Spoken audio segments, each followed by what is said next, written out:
The reason the first book was set in Amsterdam, as I say, I was shortly to move there. I lived there for 6 months. I fell in love with the city. It's somewhere I'd happily live again. And it seemed perfect for a crime novel because the geography of the city is very compact and there's a lot of variety in the city. So I could have my burglar break into a townhouse, I could have him break into a houseboat. If he needed a getaway vehicle, I could have him steal a bicycle. So I wrote about Amsterdam. As you heard, when I finished the book, it won the Lombard Books First Novel Award in the UK. So this is the first chapter of The Good Thief's Guide to Venice. Because the book opens with Charlie being disturbed by a break-in in the middle of the night. Well, what could I do? I didn't own a gun or anything that could be mistaken for one. There were knives in the kitchen, just off the living room, but I didn't relish the idea of waving a blade around. Sure, it'd be dandy if my intruder went all weak at the knees, held up his palms and sat nice and quiet while the boys in Azzurro found their way to my room. But suppose he came at me and got hold of the knife and plunged it somewhere soft and fleshy that I'd rather it didn't go. The torch swept the living room slowly, as if the person holding the flashlight believed they had all the time in the world. When the beam hit a certain angle, I could almost make out the shape of Mr. Curious through the internal glass doors. He didn't strike me as an ogre, but neither was he a waif.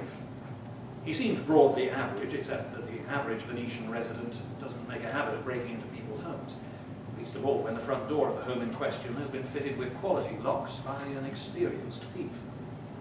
I smiled in the darkness. Thinking of my door had given me an idea. No, I wasn't about to run outside and browse a vigilante moth. I'd simply remembered the coat hooks in my hallway. And I'd also remembered the umbrella hanging from one of them. The umbrella was as long as my leg, with a black fabric canopy and a sturdy wooden handle. If I could get to it, I could swing it like a club or jab it like a sword. Hell, if push came to shove, I could ram the thing in the bugger's mouth and open it inside his esophagus. Charlie believes that he must have his signed first edition copy of the Maltese Falcon hanging in an airtight picture frame above his desk whenever he's writing. So in each of the 4 books, this has been mentioned, but in Venice, it's stolen from Charlie. And so he is very keen to get this book back. And what happens is he discovers a series of clues, a series of crumbs have been left for him by this female cat burglar across Venice.